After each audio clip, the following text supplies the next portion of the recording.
Hi everybody, my name is Katrina and I normally do story time at Musselman South Berkeley Library.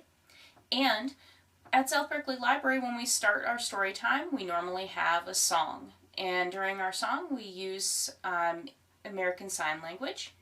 So I'd like to share that with you. Hello friends, hello friends, hello friends, it's time to read some books. So today we're going to be talking about some legends. And if you're wondering the difference between a myth and a legend, usually there is some grain of truth in a legend.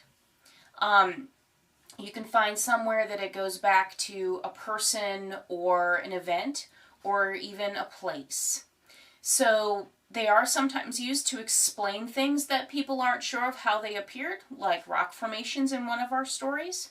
But for the most part, usually there's a grain of truth in the story, whereas myths, most of the time, they are completely made up. So, in our first story, we're going to be talking about a mountain, and we're also going to be talking about an old man. Then, in our second story, we're going to be talking about trees and water. So, we're going to go ahead and get started with our stories.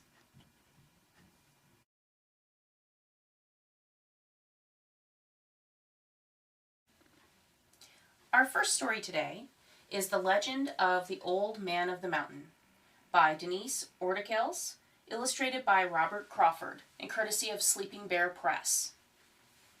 This story is an explanation type of legend to explain how this mountain in New Hampshire came to look the way it does. There was a time when others inhabited this land. They tilled the soil, trod the paths, and fished the streams. They lived in a village alongside the river, in the shadow of the great white mountains. They were proud and had a great respect for the fertile land. They were called the Pemigewasset, after the name of their great and well-respected sagamore, or chief. Chief Pemigewasset proved to be a fearless opponent against the Mohawk, a tribe from the west. The Pemigewasset had fought the Mohawk many times. However, this battle was not about only warring tribes. This battle included the meeting of Pemigewasset and the enchanting Minerva, daughter of the Mohawk's chief. She too was captivated by Pemigewasset's good looks, agility, and skill as a warrior. So when her tribe returned home, she chose to stay with Pemigewasset to be his wife. For the first time in many years, there was peace between their tribes because of the love they shared.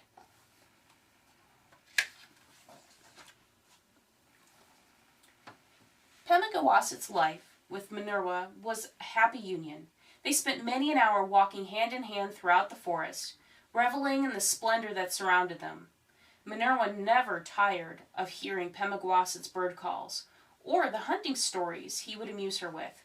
For his part, Pemigewasset was charmed by Minerva's knowledge of herbs and plant lore, and the way she would hum while they walked. Do you ever hum while you walk through the forest?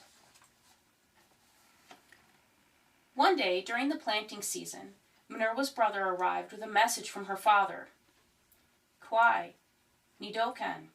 Hello, my brother. It is good to see you. What brings you here? Asked Minerva as she ran to hug him. Yes, little Minerva, it has been too many years, he exclaimed. I can see that you have flourished here. She laughed. Yes, I have, big brother. But your eyes are deceiving you, for I am not so little anymore. Her laughter faded as she noticed the sadness in his eyes. Tell me, why have you come? Taking her hands into his, he said, It is our father. He is dying and would like to see you again.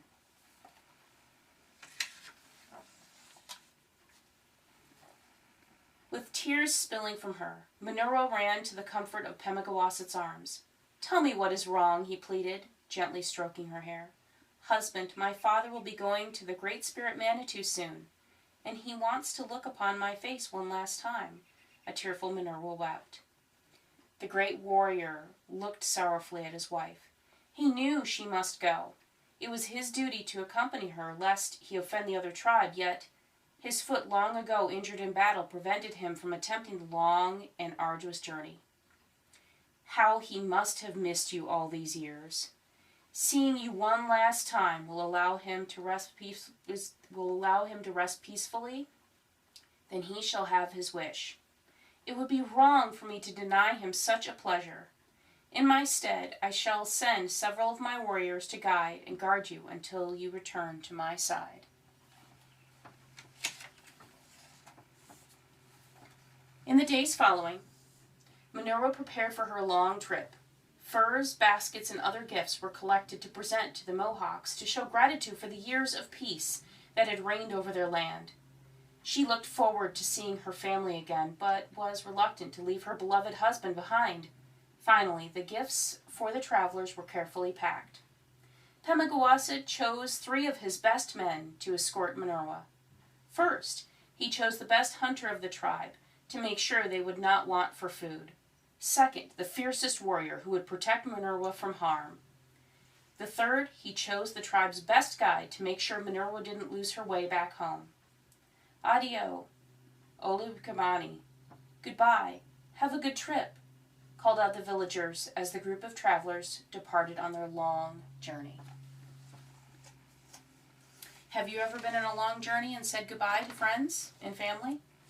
Maybe moved to a new place? Think about how she feels at leaving all these people that she cares about to go back to her family because she cares about them too. Pemigewasset accompanied them for as long as he was able. I shall not rest until you return, sighed Pemigewasset. I'll return, promised Minerva as she gave her husband a final embrace. The Sagamores set up camp on a hill with several braves, while Minerva and her guardians traveled onward. From the camp, Pemigewasset sent smoke signals to Minerva every sunset, and every sunset she would send a message back, until they were so far apart they could no longer see the smoke rising. Only then, with a heavy heart, did Pemigewasset return to his village alongside the river to await Minerva's homecoming, when the harvest moon would show itself in the sky.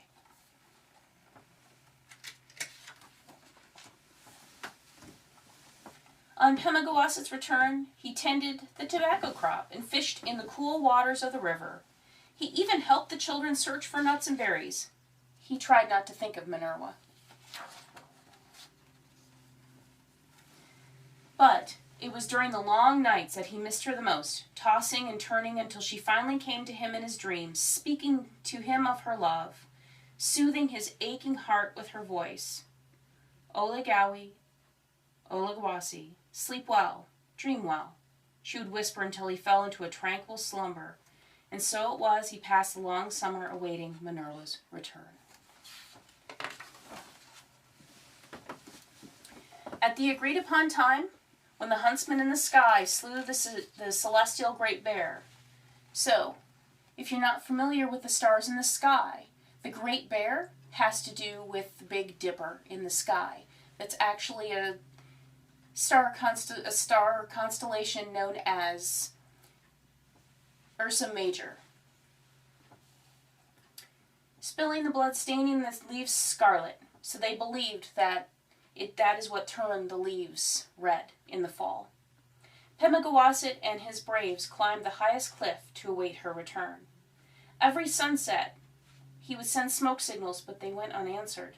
Days turned into weeks. The old moon had waned and the hunter's moon had now arisen, but there was still no sign of Minerva. Have you ever hoped somebody would come, or you're waiting for a visitor, and they're delayed and late, and you're worried about them? That is what happened here. Winter was drawing closer. As the weather worsened, so did Pemigewasset's health. Tired from his daily vigil, the Sagamore was sick with worry, yet he could not leave. Construct a shelter and gather some food and firewood. I shall await Minerva's return alone, instructed Pemigewasset. Great Pemigewasset, it is true that you are a fearsome brave, but even the fiercest of warriors would have difficulty surviving up on this cliff alone when the snow flies. replied a reluctant brave. Your concern for me is honorable, but there is nothing you can say that will deter me. I cannot go back on my word to Minerva. They desperately tried to persuade him to return with them, but in the end they obeyed their ailing chief. They provided for him the best they could. A sturdy shelter was built, and was filled with as much dry firewood and food as they could gather. After leaving their thick, warm skins for him, which means robes of animal skin, they sadly bid adieu, or goodbye, to Pemigewasset, and descended the cliff, knowing what the harsh winter would bring.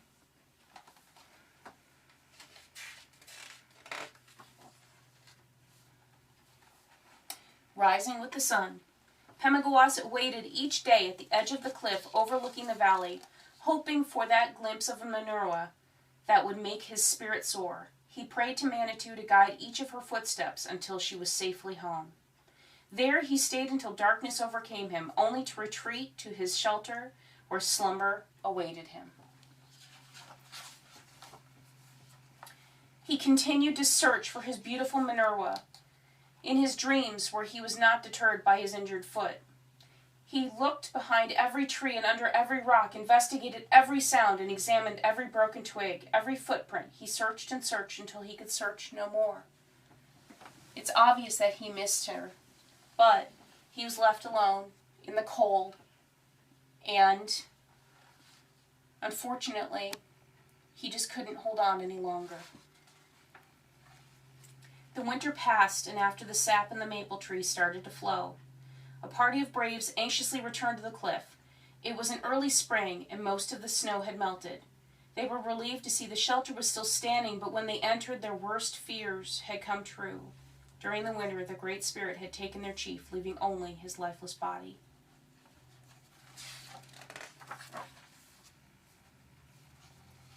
The braves prepared his grave. They placed 13 small stones within the grave to represent the number of full moons in a year and the number of squares on a turtle's back. They scattered over their chief's body 4 sacred herbs: cedar for protection, sage for purification, sweet grass to call to the ancestors, and tobacco to carry prayers.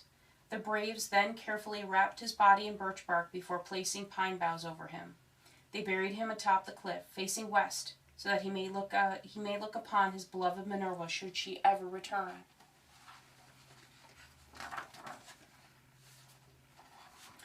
Again, the braves bid farewell to Pemigewasset and descended the cliff. You can see them down here. Turning to take one last look, the braves were amazed by what they saw. The profile of Pemigewasset had been immortalized by the Great Spirit on the face of the cliff. The braves hurried back to their village alongside the river valley to tell the others. You can see his face right here. Soon all people came to see their revered leader on the mountainside. They came to see the place where he had waited silently and eternally for the one dearest to his heart. They admired his devotion and out of respect left him gifts and offerings. They honored their chief by calling the river that runs next to the cliff and into the valley the Pemigewasset River.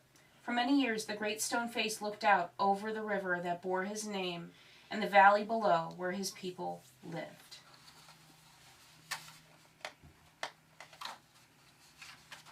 And that's the end of the story. Now, this might have its sad parts. It had its happy parts. But this is how, one of the many ways, how people explained how this face appeared in the mountain.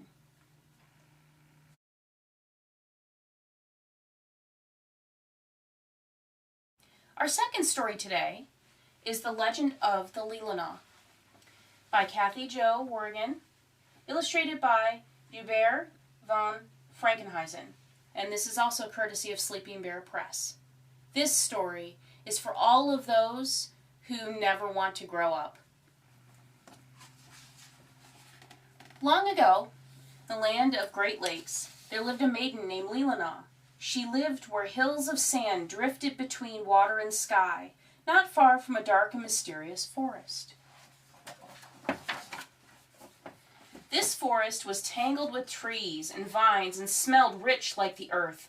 Leelanau's grandparents and their grandparents before them always knew of this place as the Spirit Wood.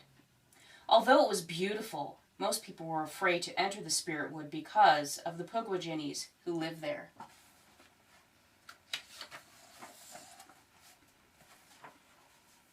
The Pukwudginis were tiny fairies of the forest and known to play friendly but mischievous tricks on people. These fairies were rarely seen by others because they could vanish behind trees whenever they wanted to. Still, everyone knew they were real because the sound of their laughter would float through the air like bells being tossed in the wind. And then, always, as fast as it came, it would be gone.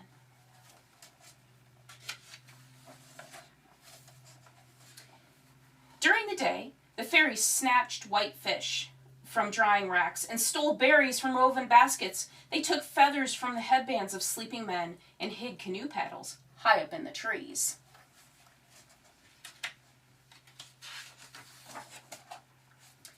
At night, when the village was asleep, they skipped through the spirit wood and went to the great lake. Here, as the moon cast silver shine upon the shore, fairies rode upon backs of bears and danced merrily upon the sand. When they were satisfied with their fun, they crept back into the spirit wood to sleep in the antlers of resting deer. Most people were afraid of the Pukwudginis and the spirit wood, but not Leelanau. She loved the spirit wood more than anything else and was drawn to its most hidden places, always searching for the longest paths to follow. Do you like to explore in the woods? Have you found any fairies there? While in the spirit wood, Leelanau climbed the tallest trees and hung from their branches, bending them downwards as she jumped to the forest floor. She used fallen trees for secret bridges, stepping carefully along the way.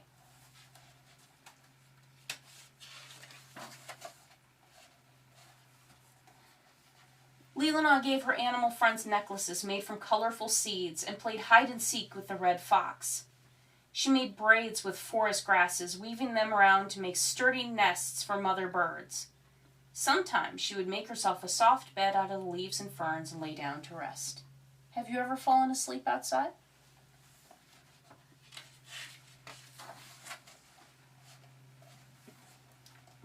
One day, Leelanau returned from the spirit wood. Her mother and father said, "Leelanau, you must not go into the spirit wood. The Pukwudginis live there, and they are full of mischief, and they will be sure to cast a spell and carry you away for good."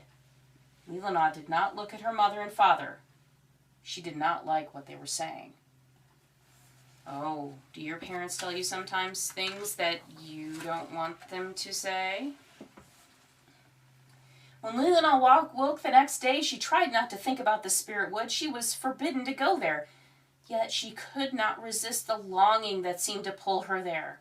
Leelanau walked quietly to the edge of the forest. Before she knew it, she was running as fast as she could. It did not take long to forget about her parents and their warning.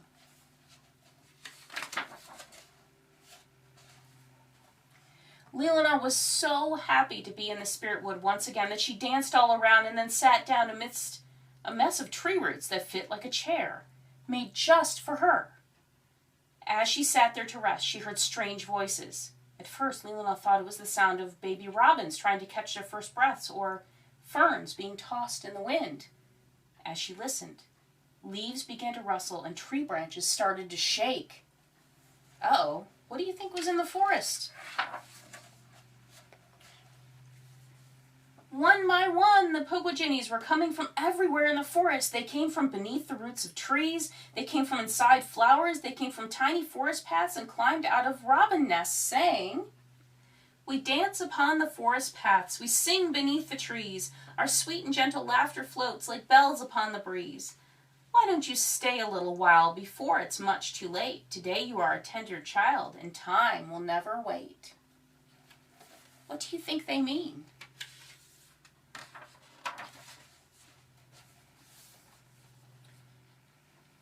Leelanau joined hands with the fairy people and romped through the forest all day. They fed raspberries to black bears and played games with a jumping mouse. They were having such a wonderful time that Leelanau almost forgot to go home. Have you ever had a time where you were having so much fun, You almost forgot to do something you needed to? Uh-oh. When Leelanau returned, her parents said, "Leelanau, you disobeyed us. We forbid you to go into the spirit wood, and yet you returned there. Why is this so? Why must you disobey us? There are Pugbudgeons in the spirit wood, and they will cast a spell on you, Leelanau. You must not return there ever again." Do you think they're saying this because they don't want her to have fun? Or do you think they're saying this because they're worried about her? Meanwhile, Leelanau's parents worried she was not tending to her work and would be enchanted away by the fairies if she went into the spirit wood again. In order to keep her from behaving so foolishly, they decided it was time for her to marry a young man from the village.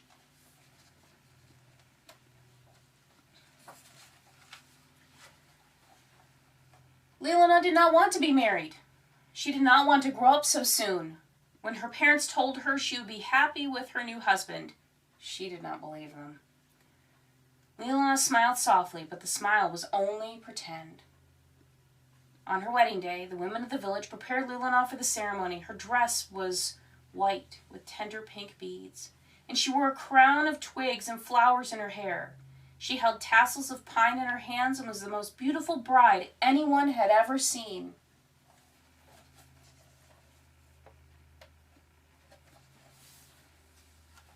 Moments before the wedding, Leelanau went to her father and pleaded, "Oh, dear father, before I am married, may I walk through the spirit wood one last time?" Leelanau's father did not think this was a good idea, but Leelanau drew her chin downward and looked sweet, and he could not resist his lovely daughter.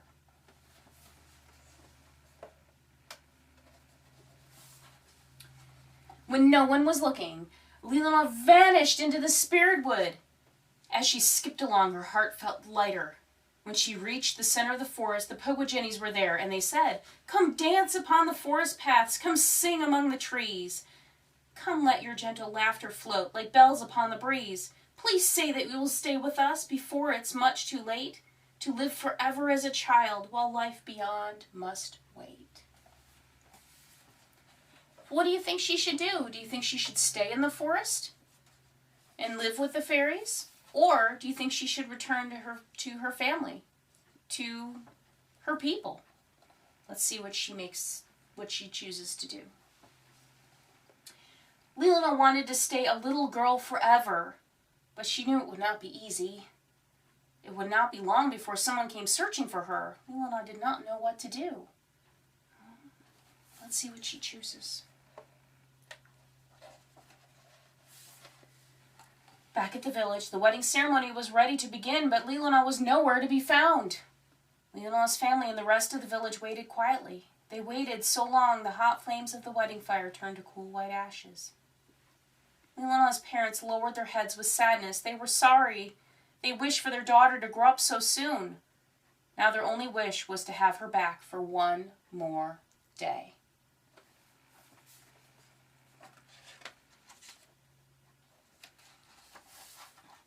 Do you think they'll get a chance to see her again?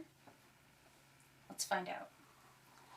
Just then, a lone fisherman walked into the village. He said that late the night before, he saw a beautiful princess dancing along the shore with fairies at her side, and it was the happiest sight he had ever seen. Oh, they might get a chance to see her dancing with the fairies. And there, as the fisherman was speaking, the sound of silver bells filled the air, surrounding everyone with music and a young girl's voice. "I want to dance on the forest paths and sing among the trees. I want to hear my laughter float like bells upon the breeze. So I must go away from here. There is no time to wait, to live where I'll remain a child before it's much too late. For childhood passes much too fast, it never lingers on. Just like the sound of lovely bells, it comes and then it's gone." Right then, everyone knew Leelanau chose to run away with the Pugbudgeons and remain a little girl forever. They understood that childhood was like the laughter of fairies, filling your heart with the sound of a million bells, and that, as fast as it comes, it's gone.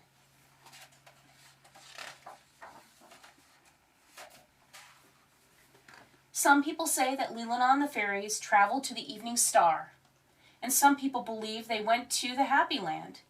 But most of us know they choose to live in a land not far from the spirit wood, where windswept shores and groves of pine cast enchantment upon everyone who goes there.